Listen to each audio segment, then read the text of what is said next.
Well, it's got major implications because the Lakers now have spent all their assets in the future. The Lakers make the three-way trade with Utah and Minnesota. The Lakers trade Westbrook. The last thing we saw about Westbrook was a blow up on the court the other night with Darvin Ham and with one of his assistants, Phil Handy. Him sitting on the bench pouting.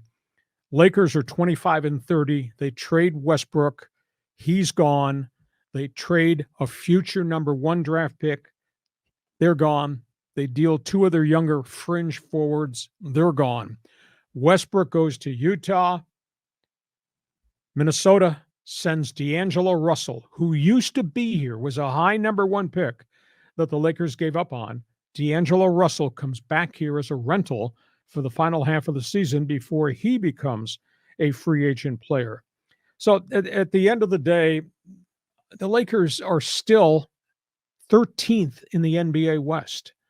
I don't know that getting whom they got, D'Angelo Russell, Malik Beasley, a three-point shooter, and a backup center, Jared Vanderbilt, whether that propels them back into the playoffs.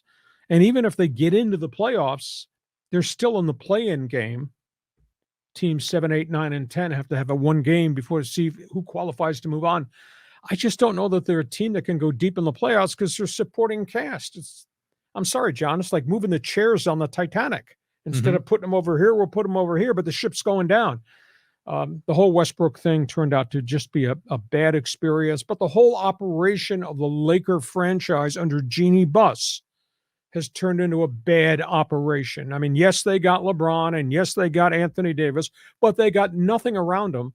And now they have no assets going forward because all their picks are gone, and they've taken on all this additional salary. That's my response. Good riddance to Westbrook. He's just no longer the player he was at Oklahoma City. Utah may buy him out.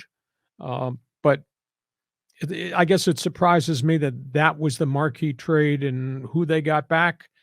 D'Angelo Russell was here before and you didn't like him. Now you bring him back and he's a half-year rental because he's a free agent at the end of the season. Well, D'Angelo Russell, I think, got into trouble when he was in the Lakers clubhouse because he was videotaping people talking about the women they were dating.